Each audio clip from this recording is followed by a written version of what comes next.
go down is one thing, not silence. Not silence. You don't have to go to silence. But Anshul, this is the important. The whole concept is about building up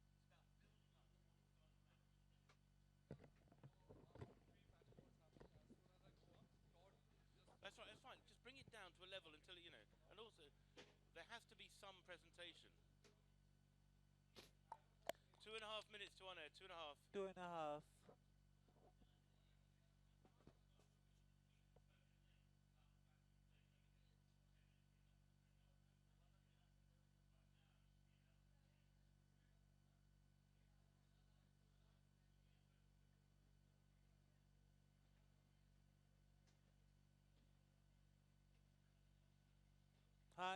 Yeah, Akash, tell me. So 2 minutes to on air, 2 minutes, and he comes in on. कुछ सुनाई नहीं दिया मुझे. फिर से बोलना. फिर से. Okay. Okay.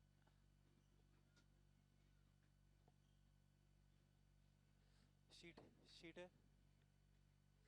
किम है ना, एक वो है ना, कोरियन, तो पता चल जाएगा. 1.5 minutes to on air. 1.5. 1.5 minutes to on air. Are you correct on that, Rupert? Because I think it's 15 seconds off what you're saying. Oh, God. I think 1.5 would be in 3, 2, 1, and now should be 1.5. Oh God, have I done something with my stopwatch? 1.5. Sorry, 1.5 minutes to on air now. I'm gonna need to reset ये my clock stopwatch. तो change नहीं हुई है ना जो हमारी है? Okay, apologies everyone. It is now. I'm just going by the clock I have. Yeah, in you front go of by me. your clock, Yeah. right? My stopwatch has gone haywire. So can you give me a minute to on air, please? Yeah, I'll count you down from minute for 5 seconds. 4, 3, 2, 1, and minute left now. 1 minute to on air. 1 minute. Yep. Yeah.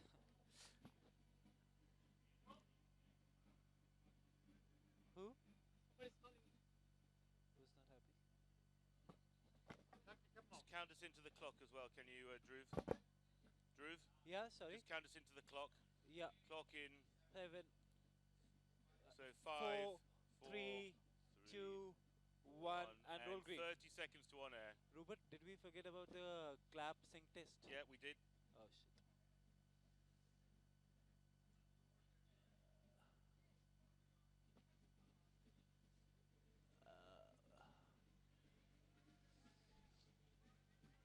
Okay, Rupert, for the mid section, it's 2 minutes 50 seconds of highlights of the previous 3 matches.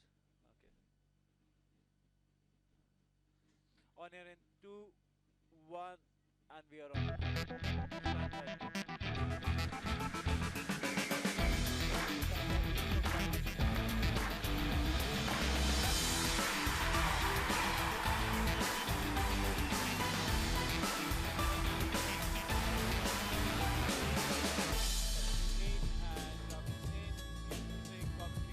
Acht uur in de avond in New Delhi. Het is koud, het is mistig. En Nederland en Australië gaan beginnen aan hun halve finale. Van weer de finale reeks van de eerste editie van de Hockey World League. Waarover er zoveel te doen is geweest. En er zullen zoveel dingen beter gaan bij de tweede editie. Dat heeft de Wereldhockeyfederatie allemaal beloofd. Nederland moet voor de tweede keer in dit toernooi gaan winnen van Australië om de finale te bereiken. En dan ligt de weg naar de eerste titel voor Paul van As ook wel open. Want dan zal Nieuw-Zeeland gaan wachten in de finale. Nieuw-Zeeland dat beroerd speelde in de poolwedstrijden. Slechts een nipte overwinning boekte daarop India verder met 5-1 en 6-1 klop kreeg. Maar via 2 overwinningen in shootouts uiteindelijk toch de finale heeft bereikt.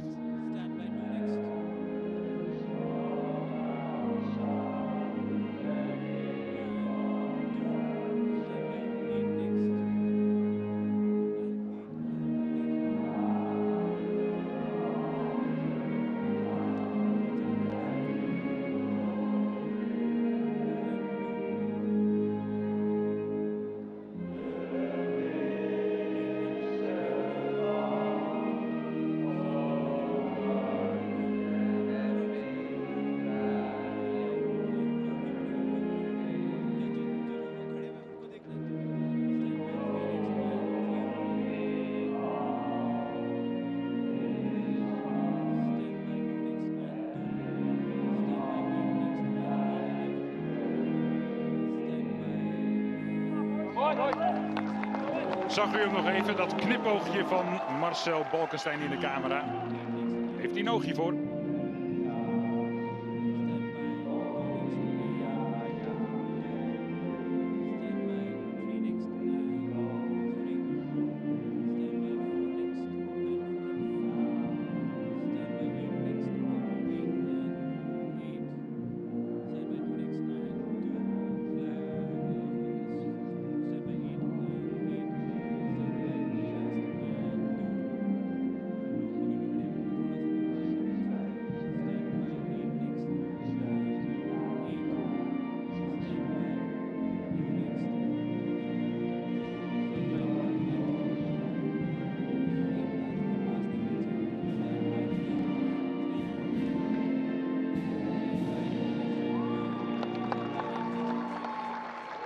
Australië is de huidige nummer 2 van de wereldranglijst. Maar dit toernooi heeft ervoor gezorgd dat Australië na dit toernooi geclasseerd zal zijn als het beste hockeyland ter wereld.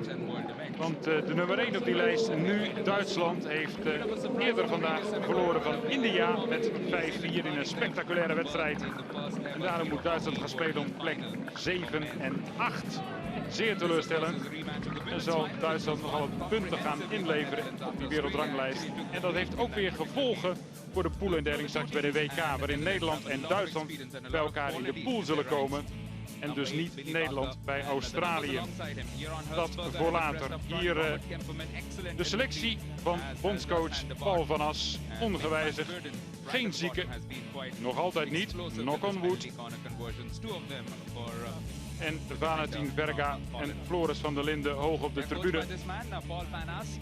Die hopen nog altijd op een plekje in het keurkoers van Paul van As. Bij het BK dat op 31 mei gaat beginnen in het ADO-stadion van Den Haag. Daar verdedigt Australië de wereldtitel, die ze overigens hier in dit stadion 4 jaar geleden grepen. Rick Charlesworth is nog altijd de bondscoach. Knowles, de aanvoerder, die wij zo goed kennen in Nederland. En Australië mist een paar topspelers. Mist Dwyer, mist Swan, mist Ciriello, mist Hammond. Maar deze Charles heeft dan een pool van zo'n 26 uit 30 gelijkwaardige spelers om uit te kiezen. In de poolwedstrijd was Australië beter. Veel meer strafcorners, 8 zelfs, tegen 1 voor Nederland. Veel meer schoten op goal. Een hoger percentage balbezit, maar Nederland scoorde 1 keer. En knokte zich door die wedstrijd heen. Op een manier die Paul van As oorspronkelijk niet zo lief heeft. Maar hij is ook een beetje door schade en schande wijs geworden. Met mooi hockey alleen win je geen prijzen. Het Nederlands team probeerde weer een trucje met de afslag. Heel snel naar voren spelen. In plaats van zo'n balletje terugleggen. Dat leverde tegen Duitsland al na 14 seconden een corner op. Maar Australië heeft het huiswerk heel goed gedaan. Knowles. Hoge bal richting Turner. Daar komt Jolie meteen in de dekking en die heeft hem daar op zijn backhand.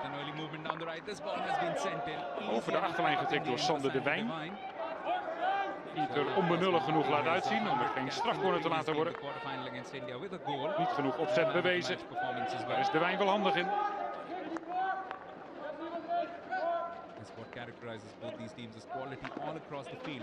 Hard aangepakt en de bal gaat hoog via een Australische stick uiteindelijk. Via Zalewski. En die jongere die nu een kans krijgt om zich nu te bewijzen. In het team van Charles. En u ziet hem staan in zo'n hele poncho. Want het regent inmiddels heel zachtjes in Delhi. En die paar Nederlandse supporters die er zijn, die zijn ook gesignaleerd in ijsmutsen. Waarbij 2 Nederlandse traditiesporten samenkomen hier in de hoofdstad van India. in the quarterfinals, trailing White 2-0 going into de linksback. 55th minute against the home side India in front of a noisy Daar boisterous is crowd. Carroll centraal in de defensie. And then turning on the side, En hier scoring Budgeon. 6 goals inside just about 20 minutes. Jonge strafcornerschutter. Dus op het laatste moment is meegekomen met deze Australische selectie. In plaats van de geblesseerde Siriello. De oud strafcornerschutter van Bloemendaal. Physically, they just got out-muscled. Heads went down a little bit, and some simple errors crept in Australia. White. Ruthless in their execution of their set plays and their individual skills, and just took India apart. Australië speelde onder zijn niveau. Heel slordig in de wedstrijd tegen Nederland. Eigenlijk ideeënloos. On-Australisch. Dat zullen ze geen 2 keer met zich laten doen. 16 goals in this competition for the Australians. Daar won dus Nederland voor het eerst sinds 10 jaar in een officieel titeltoernooi van Australië.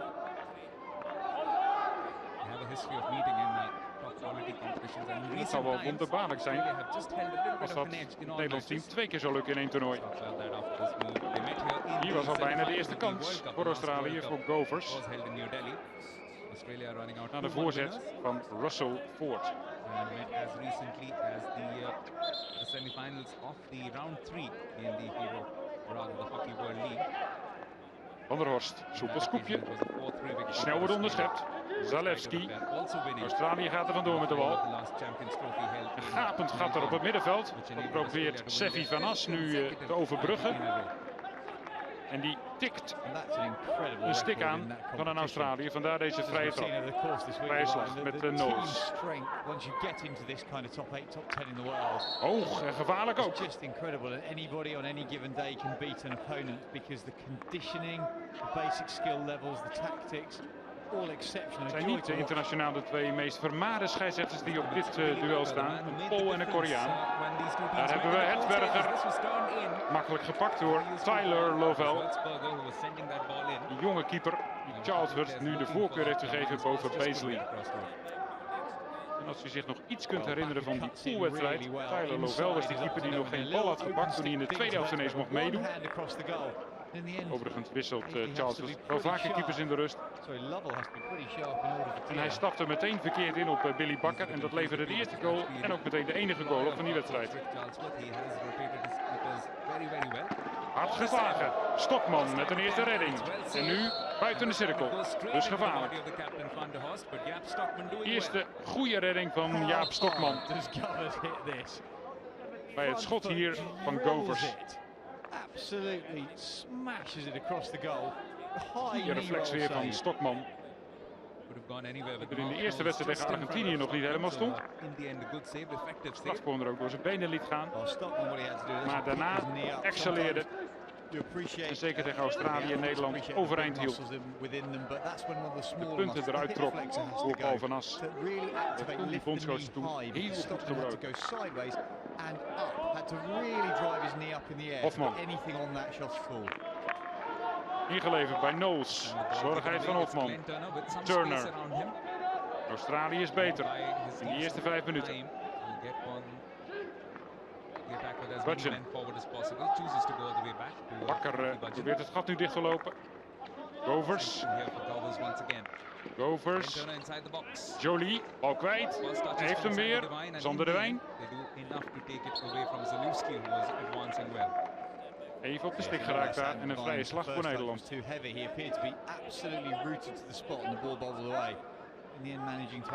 Nederland wordt daar vastgezet. Australiërs pakken Nederland aan daar bij de 23 meterlijn. Daar mogen ze een bal nog breed spelen. En dan probeert de Turner al de vleugelverdediger vast te zetten. In dit geval is dat Van der Horst, die nu de bal kwijt is. Show you how far and how fast these players run, because their physical conditioning is very, very impressive if you compare it to your average Saturday afternoon player. These guys are running further and faster at higher pulse rates than pretty much any other sport you would see. It's not visible at the moment, but just under those jerseys, most of the players, especially from the top nations, tend to have those monitoring devices. This time, Van der Horst can't quite keep it in play, goes out for a long corner. Perhaps at some stage, we might try and catch one of the players if we can, and get you just a glimpse of that device which Simon Mason talks about. This is been driven through. Picked up by Okenden, but a rare lapse from him. And a chance for Netherlands. Bakker. Lovely ball through for Hoffman. Does extremely well. Vermeulen was looking to put pressure on the defense, but they did well enough to thwart this Netherlands attack. Well, the Netherlands are broken. I didn't think Bakker had seen the pass underneath his arm, but he had. He accelerated through, but the Australian defence, not scrambling as such, but sprinting to get back in position and flood the top of their own circle. That, as Simon Mason pointed out, was one of the standout performances against the Indians. The fact that they kept the intensity up right till the 70th minute. Hard taskmaster that he is, Rick Charlesworth. In a game like that, a coach will evaluate the performance, not the result, because the result was never really in doubt after about the first 45 minutes. And what the coach would have been looking for is execution of game plan, ability to change tactics, so to step back from a full court press they did occasionally when they were really trying to put the pressure onto India, and then just stepping off to a 60-metre press, because it drew the Indians out into spaces they didn't want to go in, and then Australia could then change yet again and really confuse their opponents. Nail-biting day of hockey that we've already witnessed. We could well see another match that goes right down to the wire. Two games which were decided on the shootout. On a placement match between Argentina and Belgium early on in the day, which Belgium came through. And India beating Germany, their first victory over the Olympic champions in an FIH event in 10 years. That goal, the winner came right at the end, in fact, in overtime, once the hooter had sounded. Penalty corner conversion, winning it 5-4. The last match, the first semi-final of the day, nicked by the New Zealanders, but a good effort from them. One of those games, Mace, where you have to say that neither side deserved to lose, but in the end one had to, and that's the unfortunate thing about knockout matches. Yeah, it took 10 penalties within that shootout for New Zealand to become victorious, and it was a match that swung both ways. New Zealand started well, faded away, England came back in, but it wasn't a classic by any means. Both teams handling errors, and you're right, neither team really deserved to lose, but in the end we had to obviously have a victor and a team that progressed to the final, and New Zealand, I'm sure, will be delighted to be there.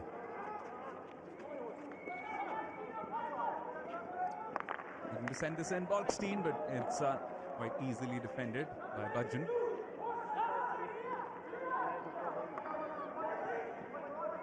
Vermeulen. Yoli. To switch the play to the left. Van der Horst.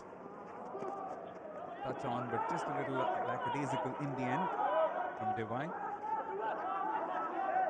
I was watching the closing stages of the previous semi-final from the sidelines, and the Aussies were right there, and I could tell that Rick Charlesworth wasn't showing too much emotion. He was trying to decode if he'd be happier perhaps seeing either one of England or New Zealand in the final, but you can tell that he's a coach who means business. Wasn't showing any emotion at all. For him, there's still a lot of hockey to be played in this Hero Hockey World League final just as yet.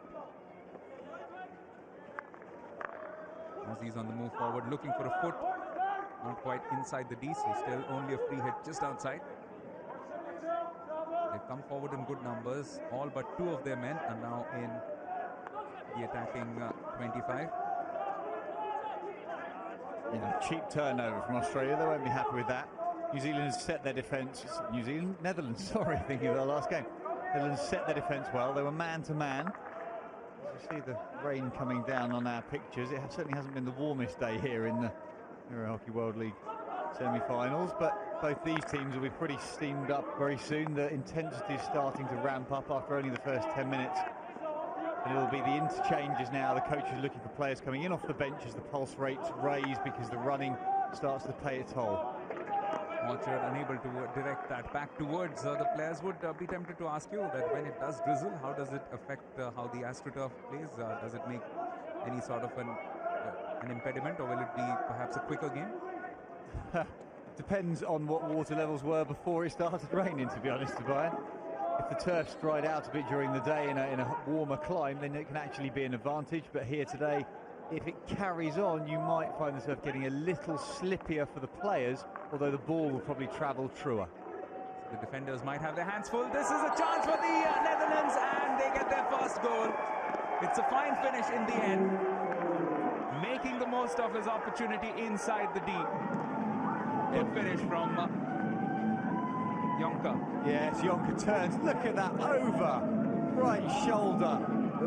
Lovell set on his post, but his hands are low. Needed his hands to be higher as Jonker swung for a ball that was going high. And just what we were alluding to, wasn't it? Perhaps not so much down to the rain, but the fact that it will create a few issues sometimes for the defenders. Well, that was just a loose bobbly ball that found its way through to Jonker. But class finish from that close, you have to say, because didn't have a lot of space to swing. It was a short handle. Hands had dropped down the shaft of the stick in order to get the shot away. His second goal of this competition, also got the goal against Belgium in a 2-all draw, their last pool encounter. Their path has been quite interesting as well. Lost their opening match to Argentina 5-2. And now Argentina will be playing to avoid the wooden spoon tomorrow against Germany. Such has been the deviation in fortunes for some of the teams across the last week. Tells you why this is such a top-class competition. Well, Argentina, unfortunately, absolutely proving the adage that momentum in international top-quality sport is everything. They were truly superb early on in the tournament, but it was all about their individual flair. Players such as Mazzilli and Caglioni, who were just brilliant. But as soon as they were unpicked by a team with a good tactical and strategic plan, they didn't really have any answers. And once they lost once, they were always looking like they might be on the way down. And sure enough, that's where they've ended up. Their match against Germany will in effect be a repeat of the final from round 3 in Johor Bahru. In the case of the Aussies, of course, they ran into Belgium, who ended up winning the tournament in Rotterdam. Long ball sent up, well received by Wetton, also finds a body along the way. He's been one of the outstanding performers for Australia. Young man, and showed a lot of heart right through this tournament.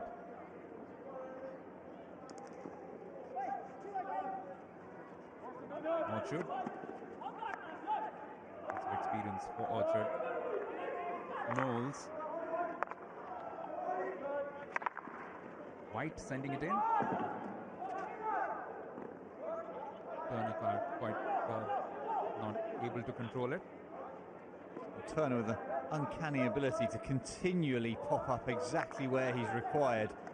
Against the Indians, as you say, his 100th cap and a man of the match appearance, and whilst he didn't get on the score sheet so much, the reason he was on for that, or got that award, was just because he was everywhere. Every single forward and midfield position he rotated through during the course of that game and set up so many opportunities for his teammates. Truly deserved it. The numbers thus far in favour of Australia in terms of possession as well as circle penetrations. But what Netherlands have done well is to make that one shot count. But with Australia, they're never out of it as a team. And even in the last game, the pool encounter, Netherlands got that goal, but Australia dominated large parts of that match. One would very much doubt that Netherlands will think about sitting back on a 1-goal lead against the Aussies. Certainly not. Only 15 minutes into the first half. That's the last thing you want to do. Every extra metre you allow the Australians to put pressure on is just inviting trouble. Their press is absolutely what their success has been built on for many, many, many years. This is a good move though. It was an outstanding solo run to begin with, and Mautayoli worked well alongside Hertzberger. In the end, Baka couldn't quite keep it in play for his team. Yes, and Yoli there running off. I'm quite glad probably that he was being substituted. Having done the surging run through midfield, there was a suggestion of stick obstruction as he burst through the centre midfield position. In the end, going off to the sideline, because undoubtedly the 70-yard run would have paid a price. This is Turner. He was released onto the left by Okenden. And just forced to take this one outside his covers.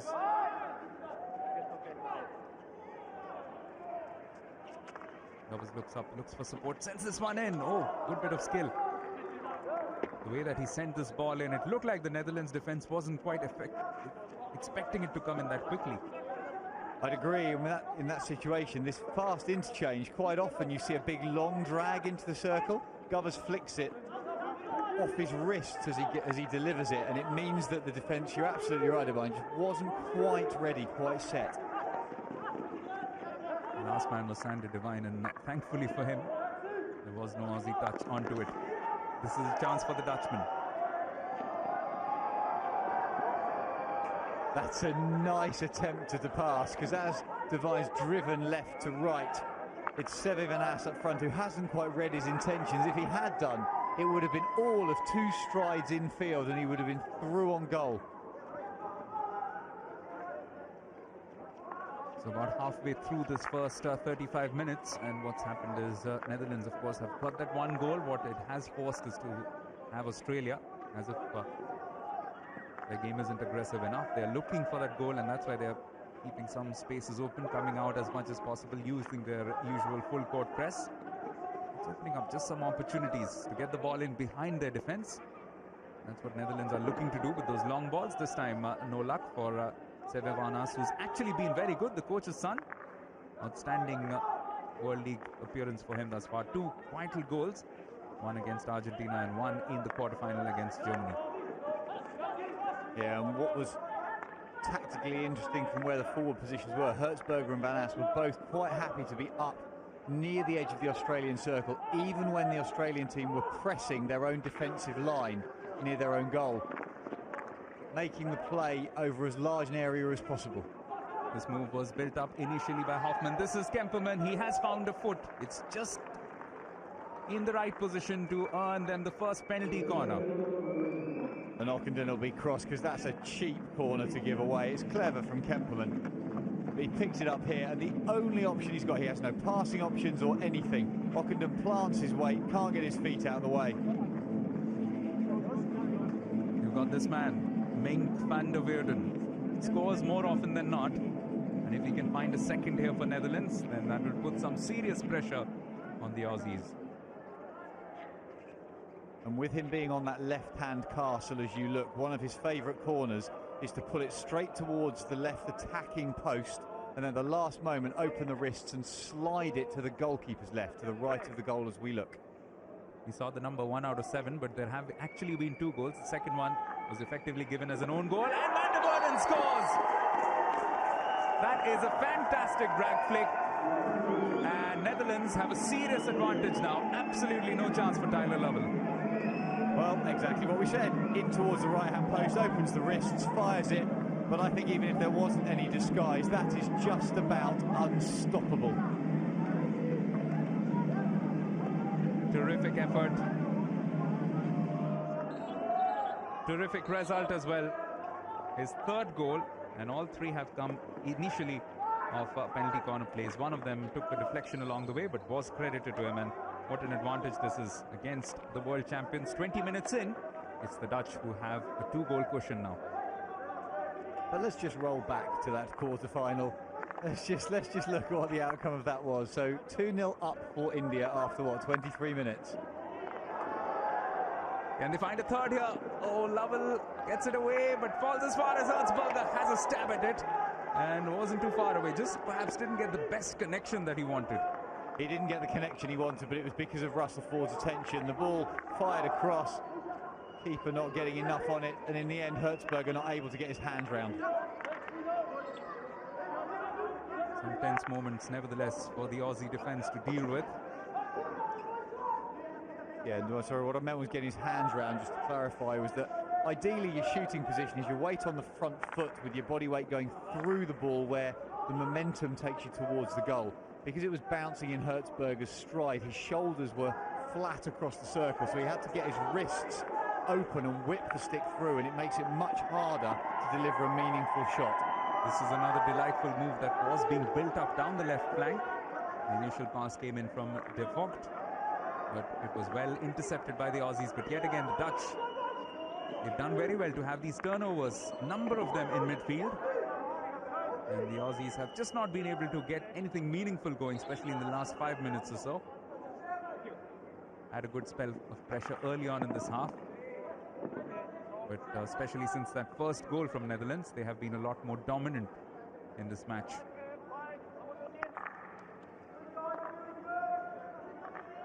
Mink van der Burden, the man who got that second goal for the Dutch, who had to one early strike from Constantijn Jorgenker. While Sander Devine missed that trap and the ball went free, it was because the Dutch back four were moving it so well around the back that the Aussies have been unable to create any pressure on the ball. Their press is dictated by being able to get to the ball carrier faster than he can think effectively, and therefore having no passes. But if the Dutch continue to hold it and then move it on very, very quickly, almost first touch, it does negate the ability of Australia to press. What they're also doing is working very hard at the moment, falling back in great numbers to defend this move which was coming in from the Kookaburras. And just as we mentioned, that the Aussies have got goals in from a lot of areas. The same can be said of Netherlands as well, not only in attack but also in defence. Yes, and what we saw just in the end of that replay was Mink van der Verde physically protecting the dangerous area of the circle. He's called into action again and does a good job, just denying that run in from Jacob Wetten. Quickly taken, cover, sends us in, takes a touch along the way from van der Burden. Yes, as we see in the right hand of that picture, that's the matchup. Wetten versus van der Verde. All of a sudden they're protecting the spaces physically, they're shoulder to shoulder, not giving any space. Clearance comes in, takes a touch along the way from one of the Dutch sticks. Van Dalen Boisson there.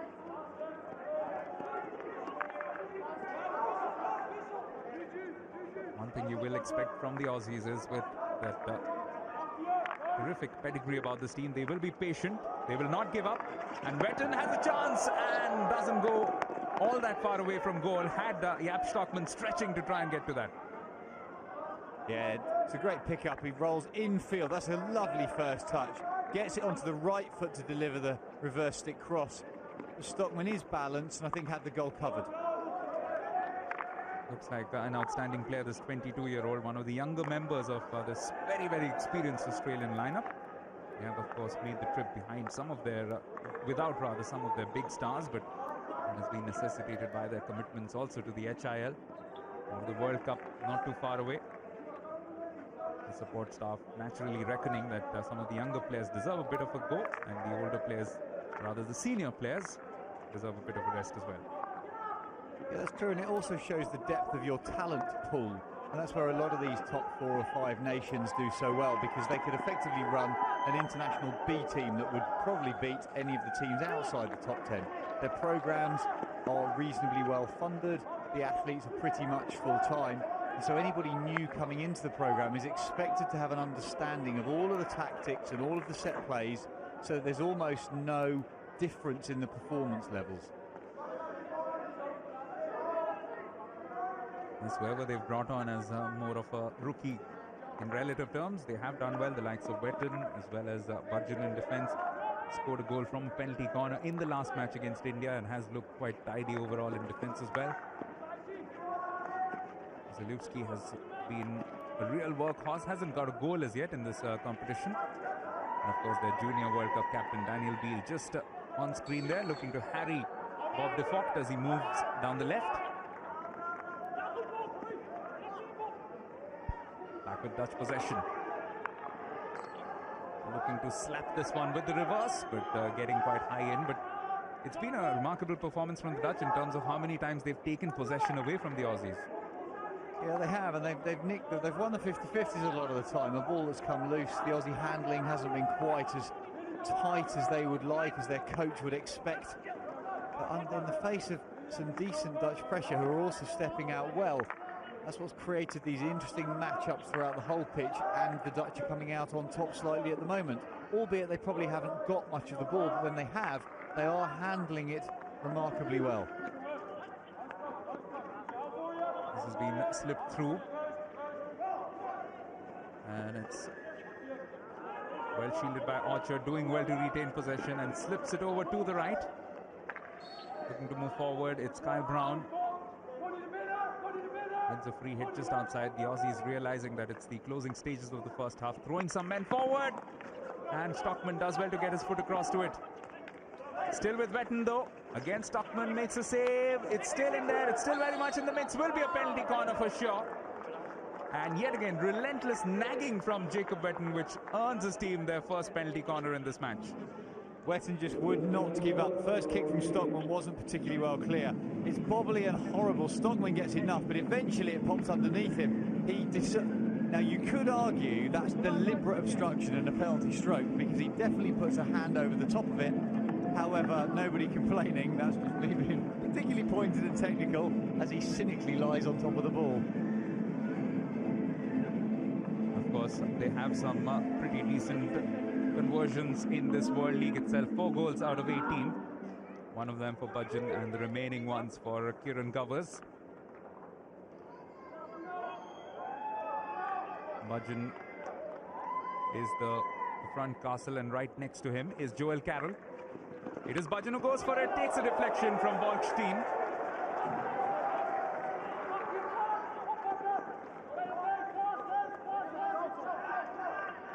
Quickly taken by Australia, looking to pile on the pressure and make every second count in these remaining 7 minutes or so. And you would expect nothing less from an Australian team. Oh, they'll look to want to get something out of this last 7 minutes, to just get the score lines a little bit closer. They just have to resist getting too stretched, because in doing so the Dutch are quite capable of counter-attacking, although at the moment they're sitting so deep, the Dutch, with an 11-man defence. There's nobody out forwards to counter-attack with. This is the moment, perhaps. It's fallen free for Sander Devine. He's looking up for his options. He's got Bob de Vocht to his right, but chooses to go with Billy Bakker. He's earning his team some time as well. Well, you can see how quickly the play's transferred from the penalty corner, because Sander Devine has still got the protective gloves on. Now, you're allowed to play with those. He put them on for the corner, but he's having to run off now to take the gloves off, because he hasn't had a chance. There hasn't been a break of play since that corner. This was that penalty corner. And this is a great save. It's a drag out to the keeper's left, and Balkestein gets a top edge over the crossbar. Australia can't believe it. Finest of margins. Balkestein also with that protector on his left hand. Well, Balkestein's always worn that. It's just a left hand, so a light left hand protector. Just so when you go down in a flat block tackle, the left knuckles go to the floor, and occasionally a ball will get drilled onto the back of the hand. So it just prevents a little bit of damage. If it gets hit hard, you do still see breaks and cracks and fractures. It stops the cuts and grazes that you sometimes see. This time it's Glenn Turner who's working his way through and has done well with sustained pressure to earn yet another penalty corner. And this is perhaps the moment for Charles Worth's men. Yeah, the Dutch are not happy and have gone to Marcin Gruchal. To me, there was a definite stick contact in the circle. Take a referral or we play corner? Can you come on, guys?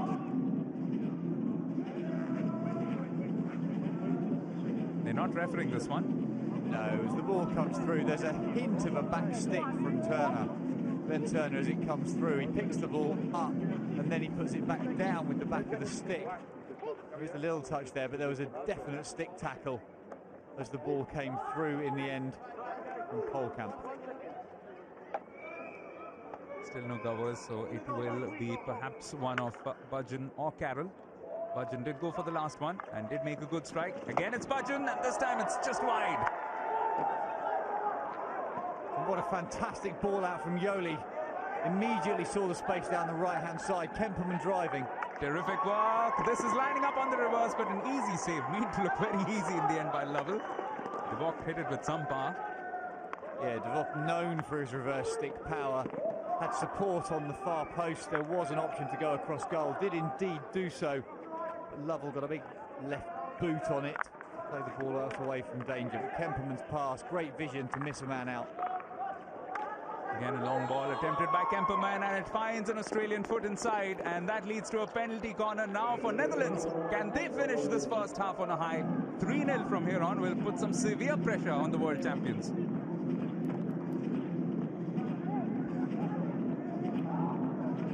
All of their big men will confer. They'll get together and look to try and convert this opportunity. Already converted one through Mink van der Weerden.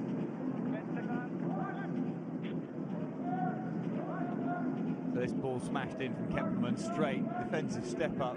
Then there's a miss and a kick. Big left toe. disappointing as an international player to give away in a corner that cheaply.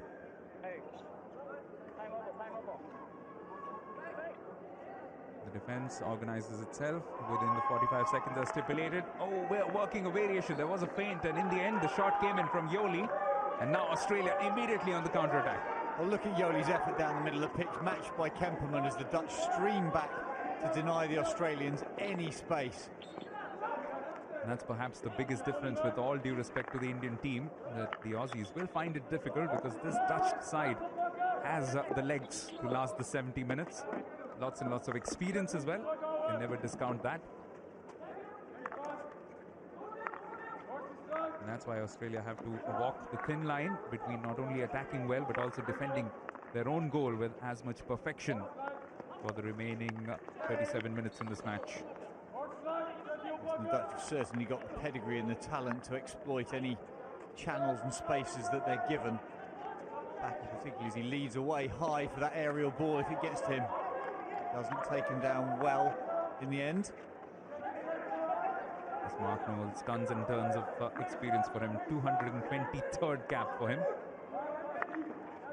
Few players in the squad who are moving in towards the 300 mark. Liam de Jong is also playing his 295th today. And what's incredible as players get into those sorts of numbers is that they physically, their bodies can hold up to the rigours of training for such long periods of time. Going back to what you were saying about the Indians and their physicality, there's an underlying, in my opinion, it's a cultural and identity thing about pure physical training. And that's what all these top nations do, is they train hours and hours physically to be as fast and as quick and as strong and as reactive as possible. The upside of that for the Indians is that their natural talent level surpasses the teams that you see out there. Their ability to just deliver individual elimination skills, turn and accelerate and create the excitement we all love to watch. And if they can harness that, someone like Terry Walsh, and then put them into a strength and conditioning program, who knows what they can achieve. At the moment, it's the Dutch who are looking to achieve their third goal. Hertzberger with a good run, and he has found De Vogt. He has found a foot as well, and this will be another opportunity for the Dutch. The Aussies, are they looking to refer this one? Well, they've had a conversation between themselves. It appears that Mark Knowles is asking something. So he is going in for a referral. Let's hear him. It hit his body at all. It came up onto their body. Oh, okay. It wasn't his body. No, it didn't hit his body. Oh, okay. So it never hit an Australian body. Yes. Came up with a Dutch player. So no body. Do you hear me? I hear you, Kim. Yeah, now it's in Australia, inside the foot, inside the foot, and Australian people is questioning push the ball. No, it didn't hit his body. Okay. No body. Just confirm that question. Yeah, no body. No body. Okay. Didn't hit no body. Australian people. Okay, so you gave a penalty corner for hitting the body of the Australian defender, and they say no body. Okay.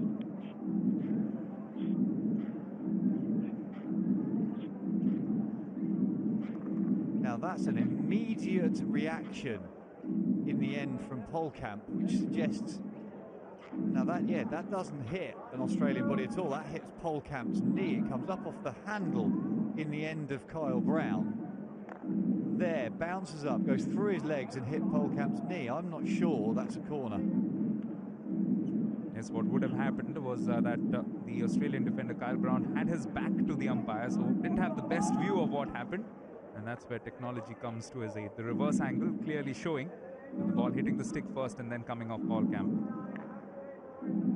Yeah, now we have to remember that the video umpire has lots of extra technology at his beck and call, replays, slow-mo replays, so we see what the outcome is. Did not hit the Australian body, it hit the foot of the Dutch attacker, therefore should be a free hit to the defence. And Australia keep their referral. Yeah, okay. Well, a key moment for the Aussies, because in the last minute to face another penalty corner would have put some severe pressure on them. As things stand, they have this opportunity of getting this ball away from their own defensive third. Well, what was also incredibly professional is the Aussies had a tiny little immediate huddle in that high pressure situation. It wasn't an individual making an emotional decision for the video referral, and that's really good either captaincy from Mark Knowles or planning from Charlesworth, and it wouldn't surprise me if it's planning from Charlesworth, to make sure that more than one player is involved if they're going to ask. As we've seen across all sport, wherever technology is available, it can sometimes be a double-edged sword.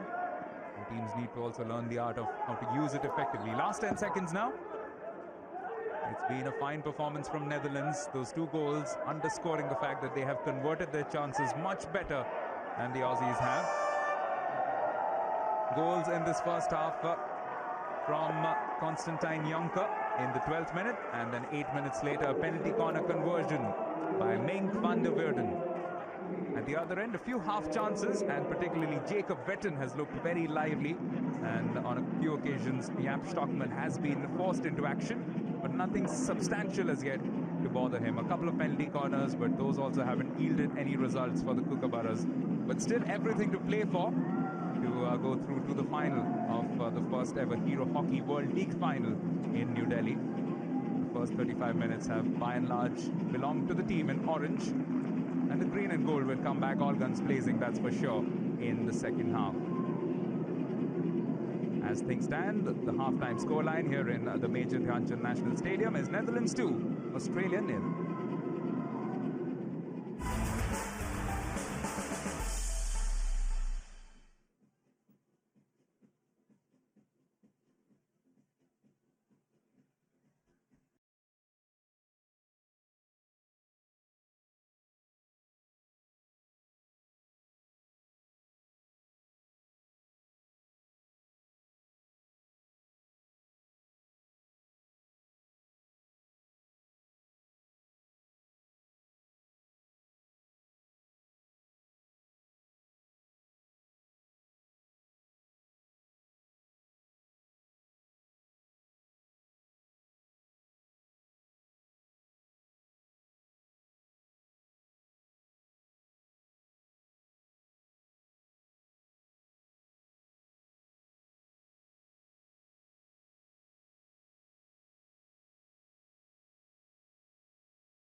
Well, here we are. It's Netherlands against Australia, the second semi-final. And just a quick reminder, on Facebook, we are at FI Hockey. On Twitter, we are at FIH_hockey.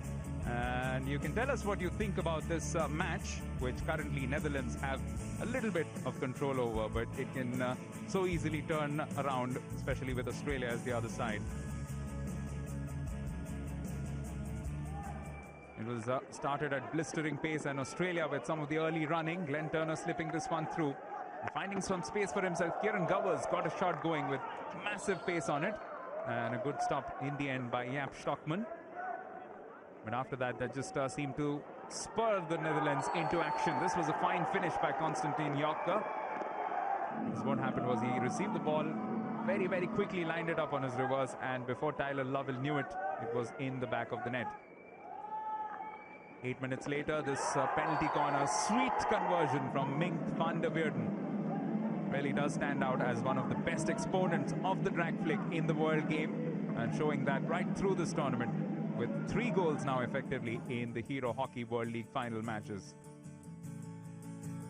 These are the numbers for the first half, which suggest that it's been a pretty even match. Just 1 circle penetration more for Australia, 1 shot more as well. The Netherlands have made it count, and they've also made their penalty corners count, which is why they find themselves in a bit of a superior situation thus far. Well, by the pitch side, Paul van Aas is with Michael Absalom, and we'll just get across and hear from him. Keep it on Paul for now. We'll come to you afterwards. Yeah, hi, Paul. Just wondered what your thoughts were on that first half. 2-0 up at half-time. Things going swimmingly well at the moment. Yes, I think so too. Also, everything was, I think, in favor of us.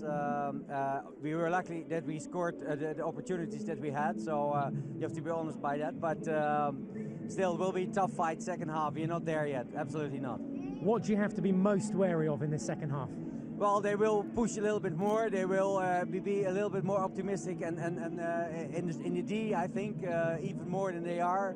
So we have to really hang in there, and the commitment to stand your man at the moment is and to trap the balls is of the highest priority.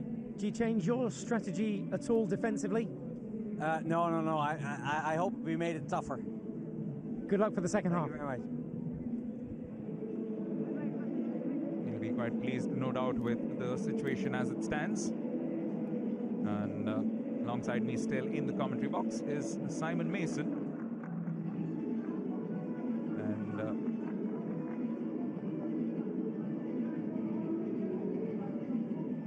And so it looks like we're going down pitch side to Mike Absalom, who's down there with Stefan Veen, the ex-Dutch international captain, gold medalist. Stefan Veen joins us now, double Olympic gold medalist from Sydney and Athens. You played in this Dutch side a while back now, but what are your thoughts on their performance in the first half? Yeah, I think the performance of the Dutch team was very good. First of all, they defend very tough, and that's good for the Netherlands to win games. But they were also very effective in the D, and brilliant stroke, penalty corner, and a great chance with Jonker made. So, yeah, they make the chances. I think that's the difference now in the first half. Australia have just taken to the pitch over your shoulder there. Who are the key players that we should look out for in this second half, the danger players?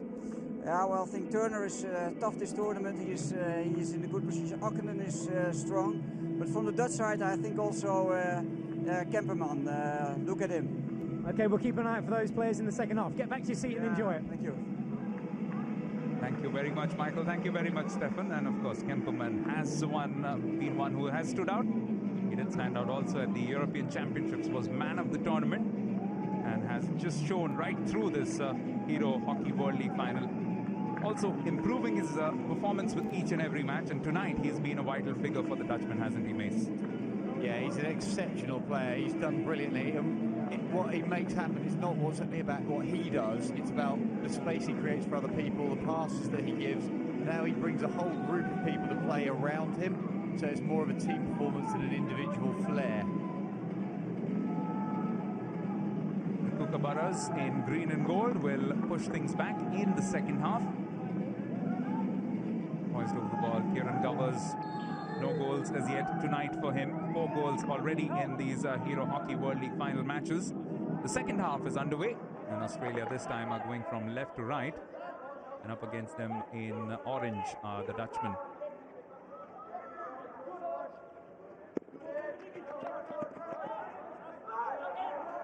And right from the start, Australia not afraid to play balls off the Dutch baseline. It wouldn't surprise me to see them full pressing right from the outset. And this is their first constructive attack, and it leads to a free hit. Was looking no doubt for a penalty corner, was driving through with a lot of power there.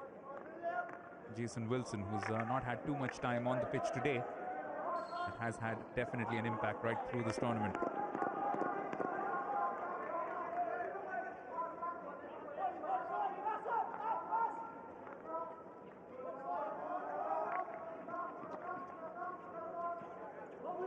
This one lobbed up, but no problems at all. And as has been the case right through this tournament, Simon, the change of goalkeeper for the Aussies. Yeah, they've done that every game, and they're big believers in rotating the goalkeepers to give them as much experience as possible. You sometimes don't see it in the latter half of the major World Cups, the World Cups and the Olympic Games, but they do believe in making sure that both their goalkeepers get as many opportunities as possible, so they both develop experience at the same rate. Otherwise, you end up with a first-choice goalkeeper with 200 appearances and a second choice with about 3. And if they're then called into action, sometimes it's obviously not a beneficial situation. Well, this time Knowles sending a ball in. It was also deflected in. Wetton was looking for it. A 50-50 challenge which goes the Dutch way. And they emerge with the ball. Down the left, Billy Backer. It's just to underscore that point of Simons. George Beasley in his 69th appearance now. And Lovell has already picked up his 12th cap earlier today. So just a little bit of experience difference. But Beasley, the big man from Victoria, has had a good tournament, as is Lovell, to be fair to him. Well, Lovell's done superbly for a player of limited experience, but he has to take these, so that's another 4, 5, 6 caps for him moving forward. And experience an environment like this, which is very special, playing out in India, particularly against the Indians, but in India itself, more fans, more atmosphere than you'd see in most other places. Great for him. This was a good run coming in from Orchard, but was deemed to have just infringed. So that allows the Dutch to just have some breathing space early on in the second half. As we thought, Australia have come out with a lot of aggression. They are, of course, chasing this game. That's a lovely ball. It's found its mark in Billy Backer moving in. Has he found a foot? Yes, he has. It is another penalty corner for the Dutchmen. Can they make the most of this time around? Well, and once again, it was all about Kemperman's vision, Kemperman's skill, Kemperman's delivery. Yes, Backer had to make the run and the trap. But we see here, that's actually the trap after the first ball. Billy Backer's role is pretty simple, to drive in and get the foot. Looks up, sees where the opportunity is, slams it onto the foot of Joel Carroll. Simple corner. And this time around, Mink van der Verden is there. And Netherlands will be eyeing yet another conversion from a penalty corner. The push-in will happen from Sander Devine.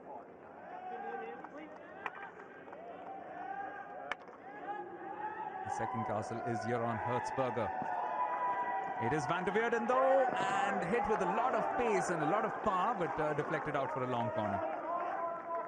That's brave first running from Jake Wetton.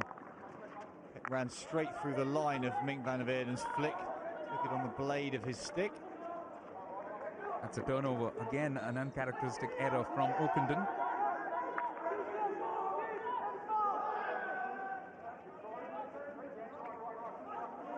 Klaus Vermeulen onto the left. Sander Devine.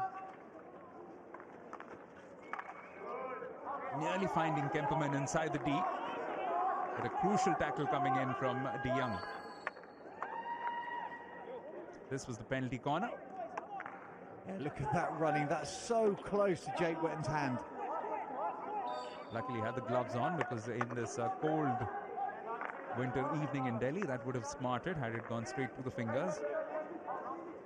Smarted being optimistic, Dubai. If he hadn't had his gloves on and that had hit his fingers, smarting would have been the last thing on his mind. Broken would have been the first thing on his mind. This tells you what power is generated from some of the drag flicks. Just a confirmation of a green card picked up a while ago by Jason Wilson. Now an important defensive tackle from Yoli. He's been somewhat the unsung hero of this renaissance of sorts for the Dutchmen in this tournament. They have started performing well since he has really made his presence felt in defense. Penalty corner goes Australia's way. Just for a while it looked like it was also very close to the foot of Beale, but obviously coming off initially the stick and deemed perhaps to have been dangerous. Yeah, it gets drilled in, and it's Robert van der Horst who gets low and tries to deflect it away. Straight into the foot of his teammates. I think it was Vermeulen who was really close to him. Smashed in there, and that's Robert van der Horst unable to get a clear touch. Yes, straight into Vermeulen's foot. He couldn't even see it. Is this the opening that Australia have been looking for? They haven't converted as yet this evening, but on the whole their conversion rate has been right up there amongst the other teams.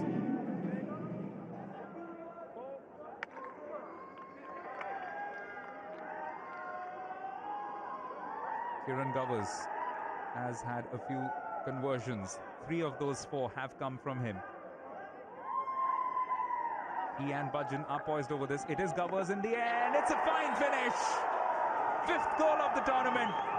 And look at him, he's fired up. He believes that Australia can do it. And I'm sure so do the rest of the team. And that's all about sheer power. Look at the delivery. It's not right in the corner. Stockman, that's not great goalkeeping. It's gone underneath him, in fact. It's not even in the corner. Straight down the middle. Stockman unable to get his right hip to the floor. Collapses on it. Down into the turf. Up into the net. Powerful but poorly directed flick, but average keeping. It's nearly made a half stop, but just not good enough. It's been a good return to the team for Kieran Govers. And a hamstring injury which kept him out of the game for a while, but this has been a fine return for him. As also the skipper, Mark Knowles, both of them coming back from injury into this event. This is hit across, could so easily prove to be dangerous. It is another penalty corner coming off a Dutch stick. And things just beginning to roll for the Aussies here. Yeah, I'm a little bit surprised that the Netherlands didn't go for video referral. I'm not sure that ball moves 5 metres before it comes into the circle. It's up off Balkenstein's stick. There's no doubt about that decision for the corner. But did the ball go 5 metres first? And just tells you that sometimes once fatigue begins to set in, then it's also important to keep your concentration levels up. Honours even in terms of the conversion rate thus far in this match. The previous conversion was a successful one from Kieran Govers. Can he make it 2 in a row? Well, Govers' favourite corner is his bottom left as he looks, Stockman's bottom right. That's where he was trying to go, I'm sure, on the last one. Can he execute more accurately this time? Will depend on a good injection. Good pace on the injection. Oh, it is to the left corner, but just a little wide. Yes, he's gone down. If we get the injection, he has gone down to that favourite corner of his, but just pulls through it. Could so easily have taken a deflection along the way, either of an Aussie stick or even a couple of Dutch defenders who were looking to make sure they cover that angle. So action aplenty, and Australia very much alive in this game. The Netherlands will want to just rest a little bit of that initiative, because the second half thus far has been all Australia. Yes, and if they get that assertive play back and they just find an extra 5%, probably 5% in terms of possession, that's when they're going to be dangerous. This is hit well, and it was beautifully picked up by Beale, slipping it through, but perhaps just a little far. Jason Wilson does well nevertheless. Oh, and Yoli was very, very close to getting it onto his foot. Yeah, Yoli dancing around as that ball was fired in high. It wasn't fired in particularly hard, it was a bobbly half-hit backhand. He had to get everything over the top of it. Wilson lobs this one up. Instruction given against Budgeon. Yeah, Vermeulen had led out to try and take down the overhead pass. It was a huge aerial from the long corner. The ball allowed to go over the top of the circle. As long as it doesn't go into it, it is allowed to go over it to travel that requisite 5 metres, and that certainly did go 5 metres. It went about 40 metres. All the way across the pitch. It just tells you that the Aussies are definitely upping the ante as far as their game is concerned, and it's up to the Dutch now to not only try and defend well, but also to try and find that 3rd goal and just put some pressure back on the Aussies. At the moment, everything happening for the Kookaburras. Over to the left. looking to work his way through. Sander Devine. Instead, pick up coming from a player in Australian colours, Zalewski. One in midfield by Knowles. Great turn from a big guy, but it's still Zalewski. He picked up the loose ball and drove forward, knowing exactly where he wanted to go. Dutch defence having to regroup immediately. It was Knowles' real aggressive drive through midfield that created the first space. Dutch captain Van der Horst came up with a very vital interception because it was almost finding its way through to Simon Orchard. Carroll now. Once again, it's Zalewski down the right. Western Australian looking to put some pressure, but concedes a free hit in the process, but still back with possession. Budgeon onto White. Look how high the Aussies are able to get up the pitch. The entire Dutch defence in their own 25-yard area. They need to step out a point man to put some pressure on the ball. Foul given away there, but as this comes back, as I'm sure it will, and starts to rotate out through Tristan White and other players, Dutch need to step out and deny easy chances, easy ball in from places like this. Yes, White sending this one in. That's a beautiful deflection. Outstanding finish by Russell Ford, and called to perfection by Simon Mason. Australia are back in this, ladies and gentlemen. They are indeed. That's exactly the problem. If you don't get in the face of the person delivering it, he can pick a pass. Ford's deflection, absolutely technically perfect. But Tristan White able to carry that into dangerous areas and deliver easy passes. There's the outcome. So Russell Ford's fourth goal in these Hero Hockey World League final matches. And that has meant that with just about 23 minutes still on the clock, it is still anybody's game. Robert van der Horst. Perhaps those two goals were just the kind of kick that the Dutch needed, in a sense, to wake them up in the second half. Always a danger with this Aussie team. You can't contain them for too long. Well, and also they've got that conditioning we've talked about already, so mentally could they be just 0.5% sharper than the Dutch? The Dutch now on the back foot, having gone from that dominant 2-0 position, dominant in terms of scoring. Orchard was looking to just dink this one in, but was picked up on the stick by Balkstein. Whistle gone, clock is stopped.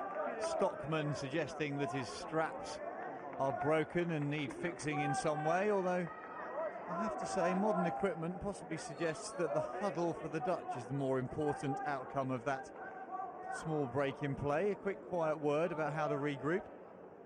And they need that, don't they? Because still 22 minutes on the clock.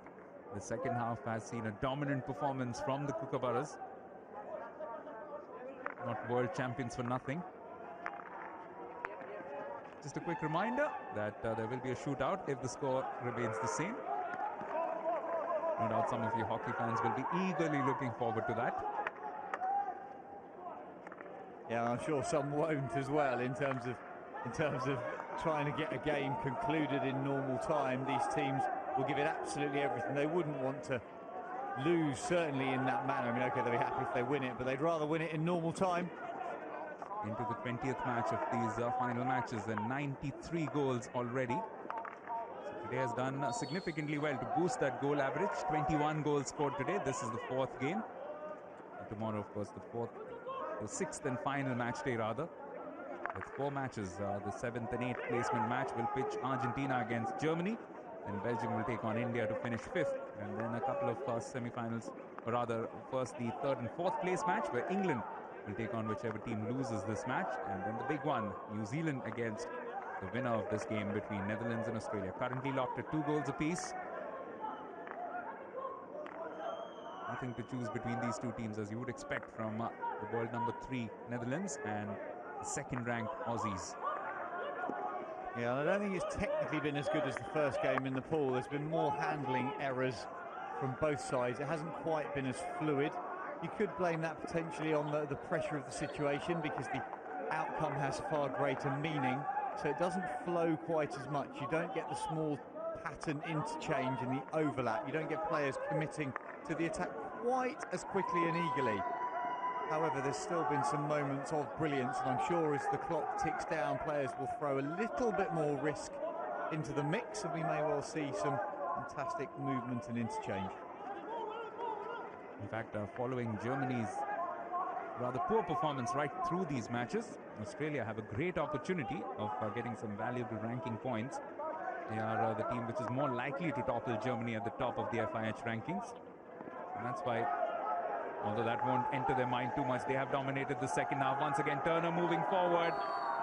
Lovely 1-2 between him and Wetten. Well, that's just incredibly fortunate for the Dutch, because Turner's been penalised for what umpire can perceive to be a foot. I didn't see a foot there at all, but before Turner picks it up here, Robert van der Horst had an absolute stinker to give the ball away in the centre of the pitch. And you know, a team is under pressure when their most consistent performer turns out with errors such as Van der Horst has done on a few occasions today. This time though, the defence doing well.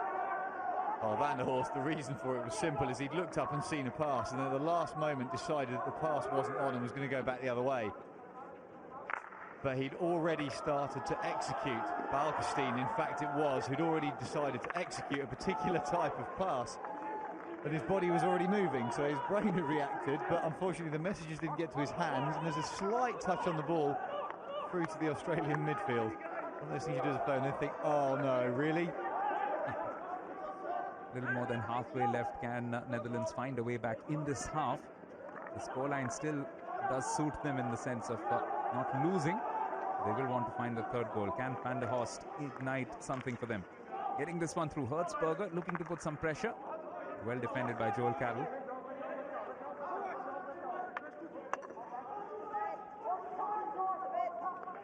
Commitment levels from the Aussies has been quite magnificent right through this tournament. As we mentioned, the previous pool match which they lost to the Netherlands but dominated large phases of play and were only thwarted by some good goalkeeping as well, it must be mentioned on that occasion, by Jaap Stockman.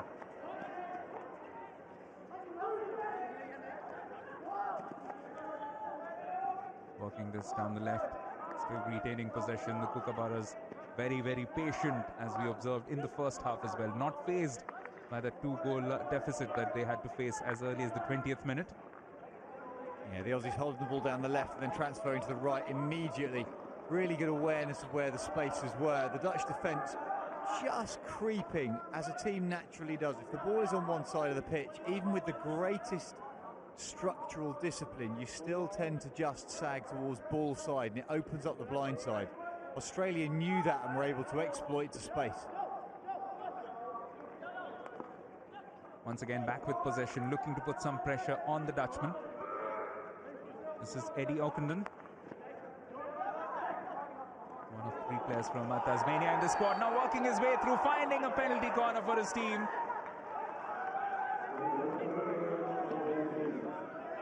Now Australia are surrounding the umpire, Honglei Kim, based on their request that they think it's a penalty stroke. They might be going to appeal. Yeah. How is that not a penalty stroke? I mean, inside the ball, the ball is a pretty ball in the ball. Looking like that, it's a very easy. In the defense, in the working side here. It's a conversation that Knowles was having, but I don't think he's going to replay. No, he's not. This is another look at what happened. The ball goes along down the baseline. That's a horrible tackle, but it is at ground level. It is at ground level. We see the impact is actually going for the ball. There's the impact. So whilst the stick slides up the stick of de Jong, the initial touch is on the ground, which is why I can see why the umpire's given the corner, not the stroke.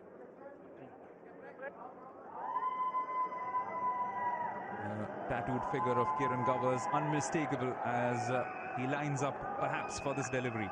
It is Govers, it's a sweet conversion. Australia are in front for the first time in the semi-final. And this second half, it has sprinkled green and gold at the Major Dhyan Chand National Stadium. Well, the Netherlands will be disappointed with this because they've got a lineman and a keeper down that channel. Lineman, however, going out towards the post. And I've got to say again, I think that's a goalkeeping error.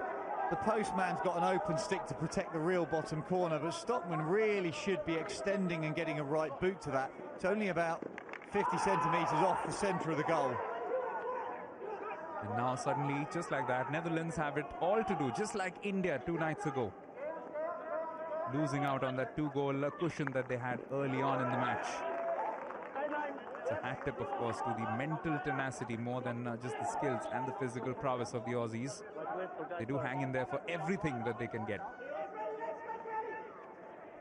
Well, I'm pretty certain the outcome isn't going to be the same as that Indian game. I'd be very surprised if the Netherlands conceded another 4 in this last 15 minutes, but with the Australians, there's absolutely no denying just the sheer raw speed of what they do, both defensively and offensively. I know the Netherlands can do it, as can any of the other leading nations, but consistently I think the Australian speed around the pitch is greater than any other team here.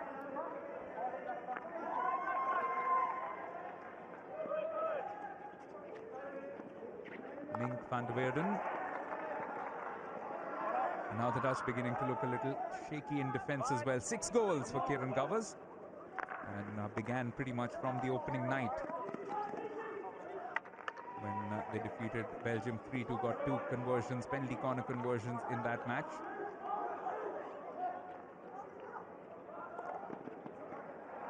Vital touch from Yoli as he ran out to the left-hand side. Turner had led wide for the overhead, and we have seen a lot more use of the overhead during this competition, and the defenders having to really be on their mettle to get their distances right between where the ball may go, where it may land.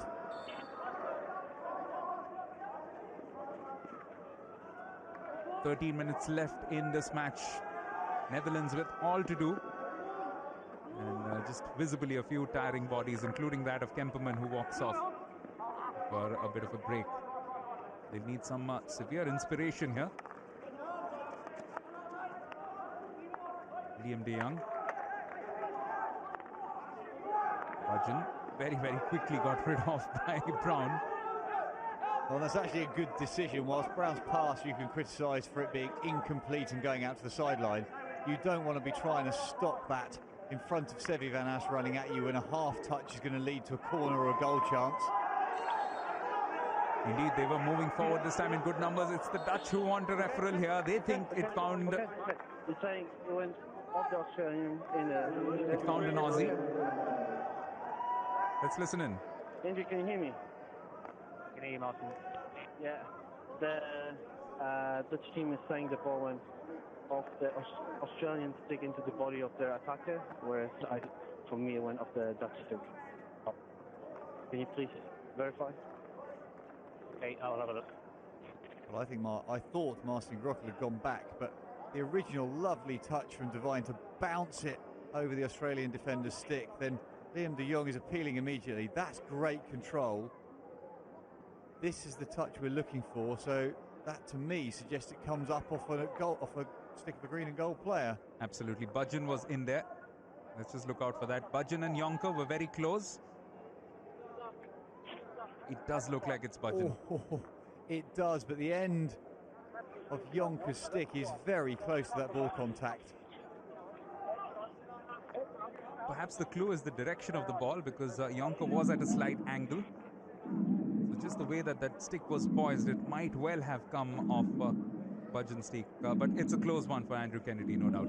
Very close one for Andrew Kennedy. Remember, he has to be absolutely clear there is a reason to change the decision. But the individual bit of skill in the middle of that, as the ball came through from Kemperman, was just brilliant. Martin, there is no advice possible. It is not clear which stick it has hit. Therefore, you should stay with your on-field decision. However, the Dutch retain their referral. Dutch team keeps the referral? Dutch keep their referral, no advice possible. There is no advice possible? Then my decision. You have to accept it. We checked it. Hold on, already explained. No decision possible. So it's a free hit for Australia. You still have your referral. Absolutely right, really clear from Andrew Kennedy. At times, even with the video referral system, there is no advice possible, and that's absolutely the language that the players understand. The referral isn't wasted because the system cannot provide an answer. So the team keep their ability to ask for another video referral, but the original decision stands.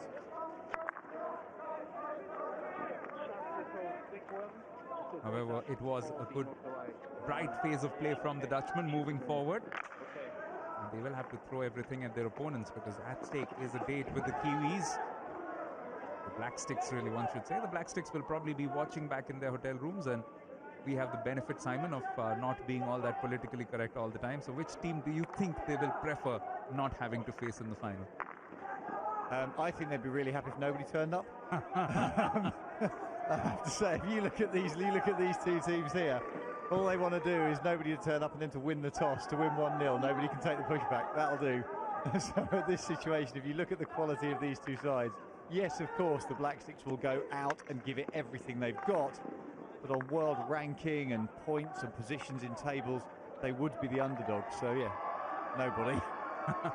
This time around, Hoffman was making a run for it, and he has that ability to just get those balls in with a lot of precision. That's what he's looking to do with the reverse, but not enough accuracy on that ball, I'm afraid. So 11 minutes now for them to fight back into this.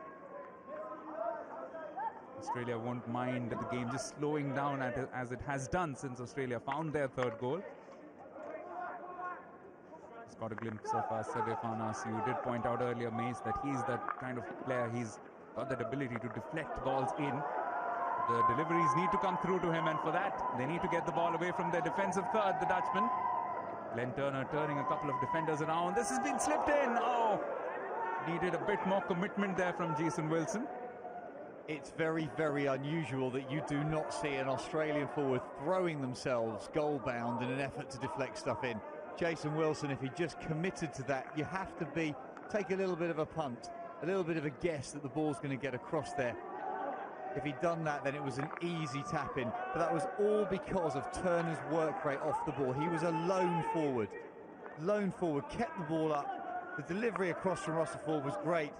Yeah, Wilson was a way off. But, however, if he committed to that far post, he could have got something out of it. Just at the fag end of that replay, one could see his reaction. He was immediately annoyed with himself. And if one can just go back to that India-Germany match earlier today, that was perhaps one area where the Indians scored very well. A lot of deflection goals from Mandeep Singh. However, here come the Aussies once again looking for that foot. But it's a free hit instead for the Dutchmen. Into the last 10 minutes now. And Australia looking more and more favourites to make their way across to the first ever Hero Hockey World League final. And both teams have the pedigree to have belief and have mental concentration. But going back to that Indian game, it was belief that got them the result.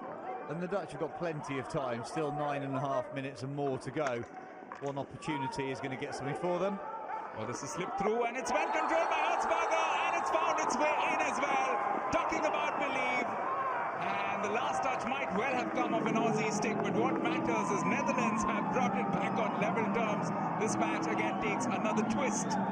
Well, saying exactly that, and it's Hertzberger not giving up the cause. Gets his feet round it, drills it across, and it's Kyle Brown who puts it into his own net. That is quite unfortunate from Brown's perspective, but exactly what Netherlands needed. And in a sense, ample reward for their nuggety performance over the last 10 minutes or so. Yeah, but as we were talking about belief, and the time can just whistle by as you're pressing and pressing and pressing. But the Netherlands have now given themselves a chance to actually go forward and win this game. The Australians will not lose any of their momentum because they are tough physically and mentally. But the Dutch now can feed off that. If Hertzberger and Bakker can start to just get a little bit of their flair back, they've been quiet for probably 15-20 minutes. They can get that back. One moment of brilliance, because the one area that I think the Dutch are superior is their flair and individual skill. Yes, got their second goal as early as the 20th minute, and it took another 41 minutes for the third to come. So that tells you that Australia did dominate large portions of that game. Here's that man again, Kemperman, slipping effortlessly past one man, looking to take on a second, lining it up on his reverse, but stopped in his tracks by Joel Carroll. And here come the Aussies. Simon Orchard has Glenn Turner in front, looking for the striker from Colburn. And this could easily be what happened. That's two midfield players running 30 or 40 metres with the ball as the spaces open up because the defenders are not able to get the line of defence right. They get just 1 metre off it. These guys are able to accelerate with the ball through a space, and it's impossible to then catch up and get yourself in a tackling position. You need to protect that line to goal, force the players away to the corners, give them absolutely no cheap advantages. 7 minutes here for either of these two teams to find perhaps a winner, or maybe for us to find the third shootout in 4 games today.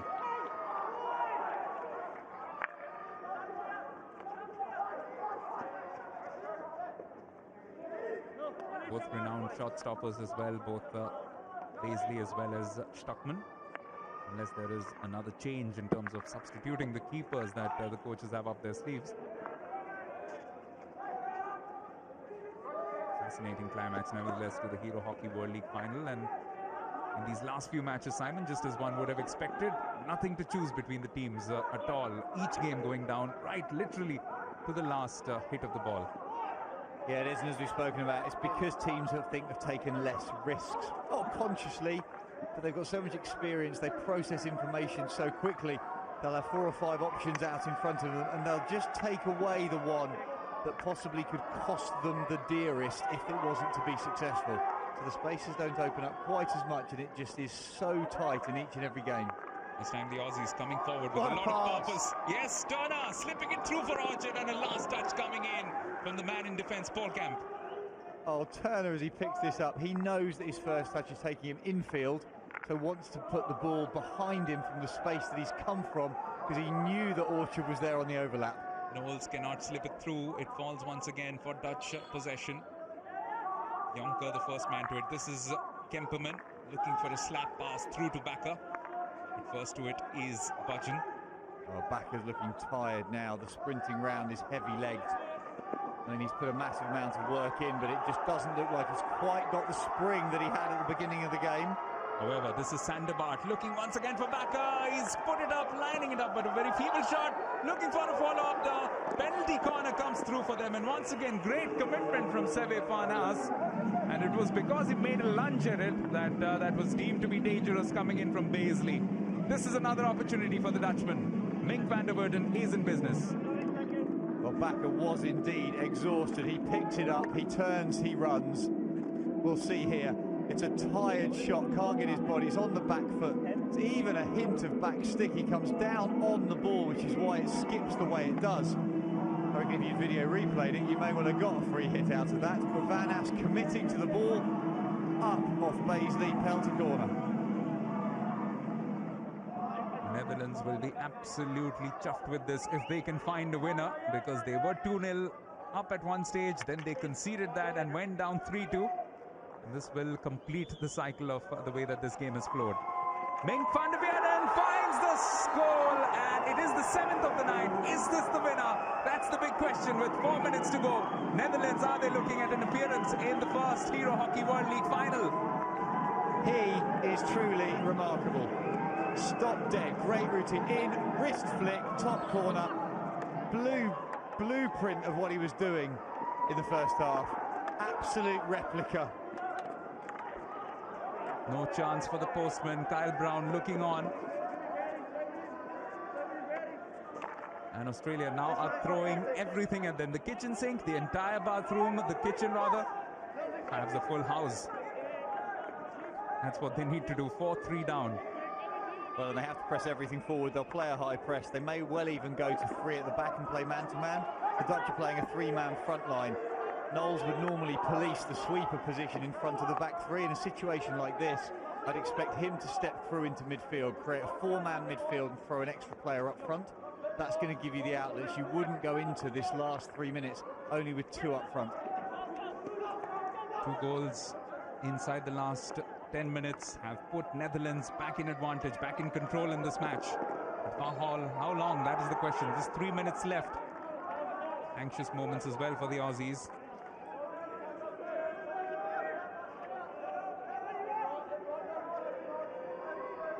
Paul Van As, I'm sure, can think about it, can think about that final But it's never too late as far as the Kookaburras are concerned. They'll never give up.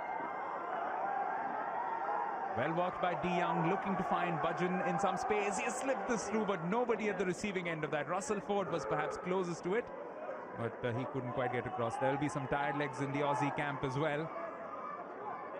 Well, and that defensive situation was all because of Balkestein. He just put his body in the way, got down low, left hand on the floor. You are not going through this channel, forcing the Aussies away to the corners to a space where they had no support running. That man there, exceptional in the heart of the Dutch defence. These two teams, as mentioned before, also met in the semi-finals of round 3 of this World League. That was in Rotterdam in the backyard of the Dutchmen. On that occasion, Australia ran out 4-3 winners. A couple of scorers from that match are not here, Chris Sorello as well as Matt Goads. But today it's very, very likely that it might just be a reversal, exact reversal of fortunes.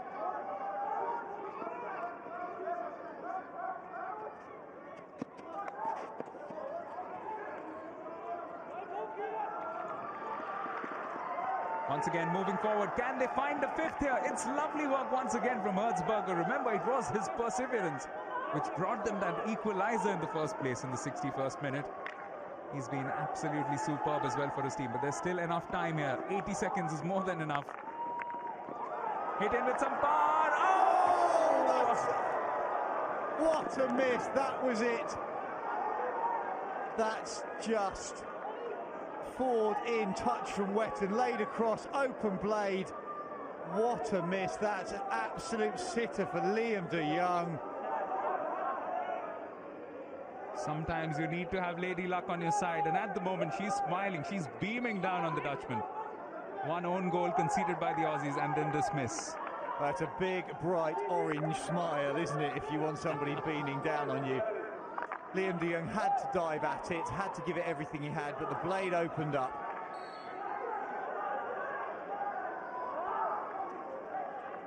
Here's Oakenden. Can Australia find a leveler? This is played in feebly, but almost fell beautifully for Wetton. It's tense moments for Paul van Aert, but he can feel it. Last 20 seconds now. Stockman had to be ready, had to be aware. That's coming down into the circle, so the Dutch will get possession. That, I think, is that. If they're clever, they'll take the ball to a back foot. They'll run it back towards their own baseline. They'll chuck an overhead if they have to. In fact, the Aussies have given up the ghost. Netherlands are through to the final of the first ever Hero Hockey World League final.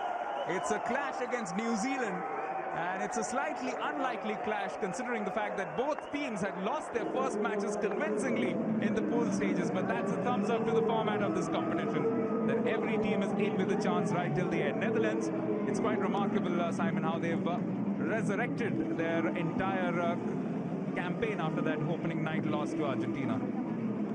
Yeah, I don't think it's quite as serious as that, because I think the Argentinian result was down to individual players' brilliance for the Argentinians. The Dutch structure was fine, they just got undone by some basic mistakes, so fair play to them. A battling result to win through to the final. Yes, 2 goals on the night for Mink van der Woerden and 1 own goal going along with an early strike from Jonker to give a final scoreline here at Delhi. It's finished Netherlands 4, Australia 3.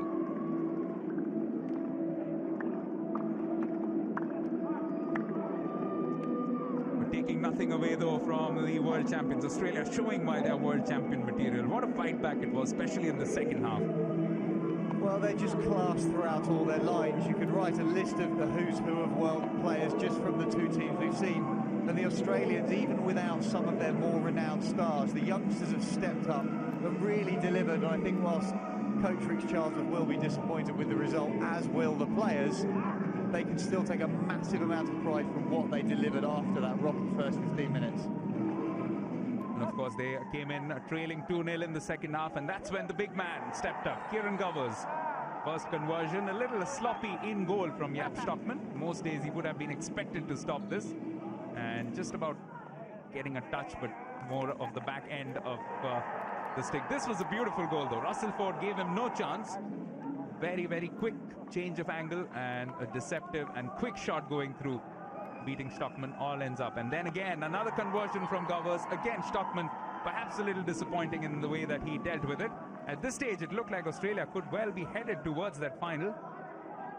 But clearly the Dutch believe in the old adage, never say never.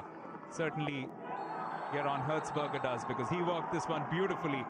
Walking around the baseline, keeping that ball in play, never giving up, looking to manufacture a pass, and coming off the stick of Kyle Brown.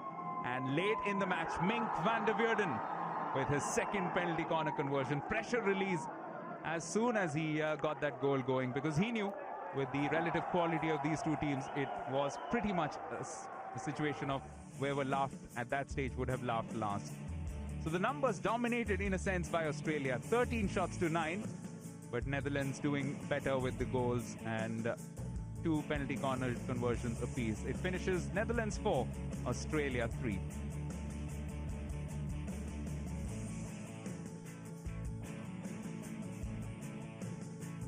%43% possession for Netherlands, 57% for Australia. Nothing much in terms of most of the numbers. Still more circle penetrations for the Aussies. But it's not what you get in the game, but what you can do with it, and that's what Netherlands did better. Right, let's cut across for the post-match presentation. Michael Absalom is waiting for us. Thank you very much. Welcome along to the Hero Man of the Match presentation from that semi-final between Australia and the Netherlands. Alongside me, the CEO of the FIH, Kelly Fairweather, and today's Man of the Match, Mink van der Weerden. Congratulations, a trophy on the way to you there for those 2 goals in the game, and also a check for 25,000 rupees heading your way. Feels good? Yeah, it feels really good. I think we had a great game. We played well, and we fought really well, which was probably the best part of today, and that resulted in a win. 2 goals on the day for you, and a great start, the best of starts, going in 2-0 at half-time. Yeah, definitely. We played a good first half, and we came up 2-0 again, and now, compared to the game against Germany, we kept the high level, and yeah, we played a bit better game. A word on your opponents this evening, Australia. They put up a resilient fight to try and get to the finals, but you're going to be there against their neighbours, New Zealand. Yeah, well, they played a great game, and it's pretty tough to play them, and yeah, luckily we won. We did good. Okay, well, good luck in the finals, and we'll see you there. Congratulations. Thank you very much. So as they say, revenge is a dish best served cold, and it's a cold evening in Delhi that the Netherlands get some revenge for that semi-final clash in the round 3 in Rotterdam, where Australia had run out 4-3 winners. Some great moments for them, but they'll have to quickly regroup, because there's just less than 24 hours before they front up for their final against New Zealand. That'll be one of 4 matches for tomorrow. And just a quick look at what's going to happen. 7th place match between Argentina and Germany. Who would have thought at the start of this tournament that Germany would be fighting to avoid the wooden spoon? Then a big game. Make sure if you're around in Delhi, come down for that game. That's at 3:30 local time. India against Belgium for 5th place. And 3rd, 4th place match, England and Australia. 2 of the more impressive sides in this competition. But that is the way that the cookie crumbles here. Because for the final, it will be New Zealand versus Netherlands. New Zealand recovering from a 6-1 thumping at the hands of Germany in their opening game, and Netherlands coming back from a 5-2 reverse at the hands of Argentina. Both those teams eventually will be playing for 7th and 8th spot. So it's been an absolutely fabulous day of hockey, and we can only hope that you join us for what will be the 6th and final day of the Hero Hockey World League final. It's a day when the hosts have come alive with a good 5-4 victory, and eventually it's a good victory for the Dutch as well. So for the moment, from our entire commentary team of Simon Mason, Michael Absalom and Cedric D'Souza, this is Devayan Sen saying goodbye and see you all tomorrow.